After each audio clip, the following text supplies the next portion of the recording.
Ikhwati fillah, ma'asyiral hadirin wal hadirat, rahimani Allah wa iyyakum. Lebih kurang sebulan yang lalu saya ditelepon oleh Pak Kastulani agar bisa mengisi acara ini. Saya bilang, Pak Kas, nggak usah saya, banyak orang lain yang lebih pantas untuk membicarakan sejarah Nabi itu daripada saya. Tapi katanya nggak bisa, ini kamu harus isi ini sebagai ganti dari jadwal kita sebelum corona dulu yang tertunda gitu Pak Kas ya. Jadwal sebelum corona dulu kita punya jadwal, tapi tidak jadi karena datang corona. Kata Pak Kas, wajib kamu isi. Nah, kalau tidak berdosa karena ada jadwal yang belum diisi. Akhirnya saya terima. Ada sebenarnya dua alasan saya tidak cenderung mengisi acara-acara seperti ini. Pertama, saya nggak bisa melawak, nggak bisa melucu.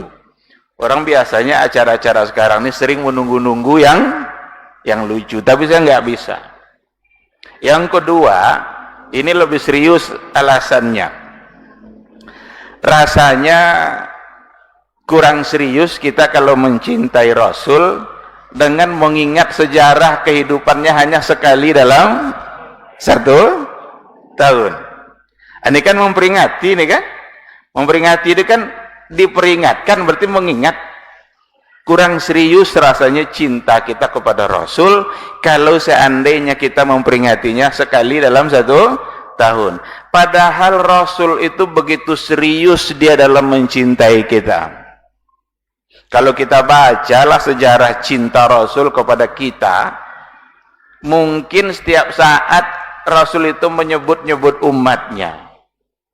Pada saat kritis sekalipun, pada saat kritis, kondisi kritis, sakit dia, seharusnya dia memikirkan dirinya, tapi yang diingatnya adalah kita sebagai umatnya. Ummati, ummati, kata Rasul. Umatku, umatku. Ini cinta yang sangat serius.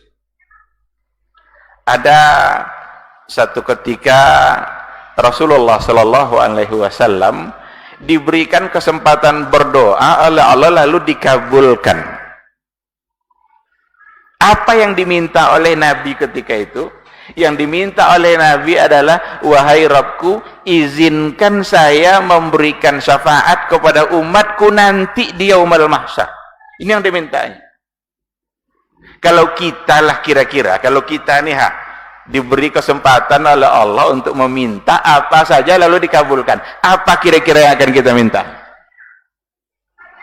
Mobil, rumah. Yang akan kita minta adalah yang menjadi kebutuhan dan kepentingan kita. Nabi apa yang dia minta? Izinkan saya nanti di yaumul mahsyar untuk memberikan syafaat kepada umatku.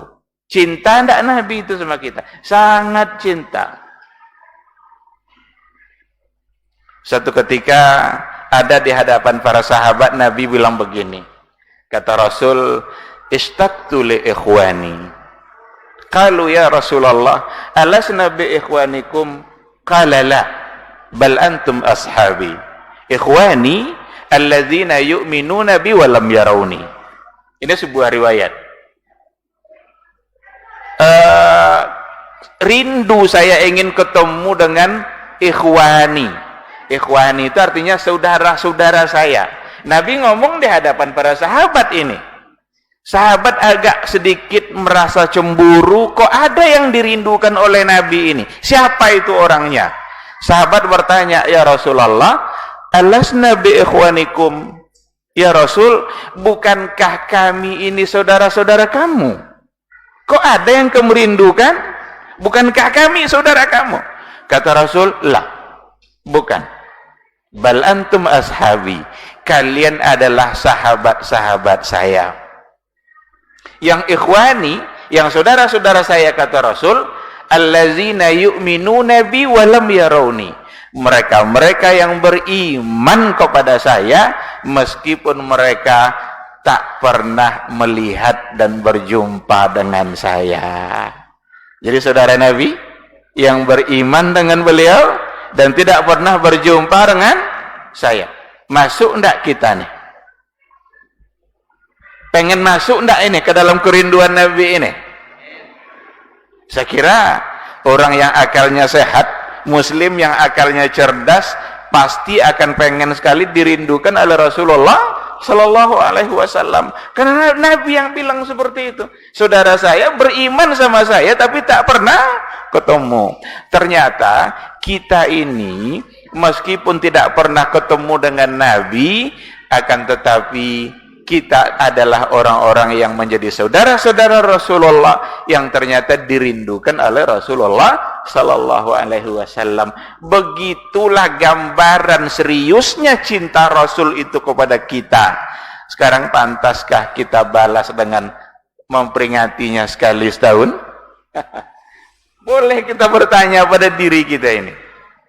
Maka sangat tidak pantas ibu-ibu kalau seandainya suaminya membuktikan cintanya kepada ibu sekali setahun, kira-kira suaminya cinta enggak tuh? Sekali setahun? Enggak itu, Bu. Tapi kalau setiap hari baru saja dia keluar dari rumah, dia telepon, "Dek, apa kabar, Dek? Sehat apa tidak? Apa kabar sekarang?" Asal jauh dia, asal berpisah sebentar saja, nelpon dia. Itu tanda cinta. Oleh karena itu perlu diseringkan ini acara-acara dalam artian membaca, mengingat bagaimana dulu Rasul berjuang dalam menyampaikan syariat, membaca ulang seperti apa untungnya kita bersyariat. Itu perlu ada. Kalau perlu setiap saat kita membaca sejarah Rasulullah Sallallahu Alaihi Wasallam. Tapi daripada tidak, nah kan itu ujungnya lagi kan? Daripada tidak, maka yang satu ini pun mudah-mudahan itu menjadi kebaikan bagi kita. Ada satu hal yang ingin saya ingatkan. Kadang-kadang sudahlah sekali dalam setahun, ditambah pula dengan acara-acara yang tidak benar, yang lebih banyak atau lebih bisa disebut sebagai sebuah kemungkaran.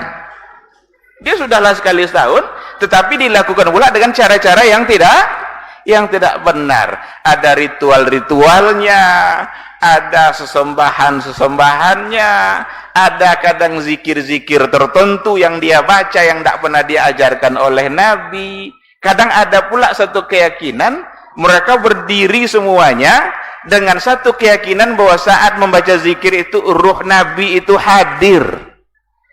Ini mustahil. Mustahil, Pak Kasih.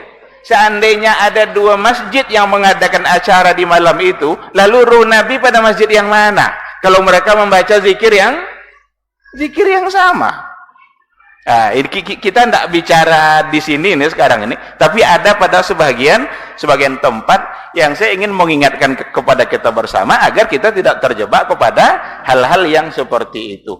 Kalau ingin membuat kegiatan baca sejarah Nabi tapi jangan diikutkan dengan cara-cara yang salah, kita khawatir nanti cinta kita justru tidak berbalas. Cinta kita justru salah kepada Rasulullah Sallallahu Alaihi Wasallam.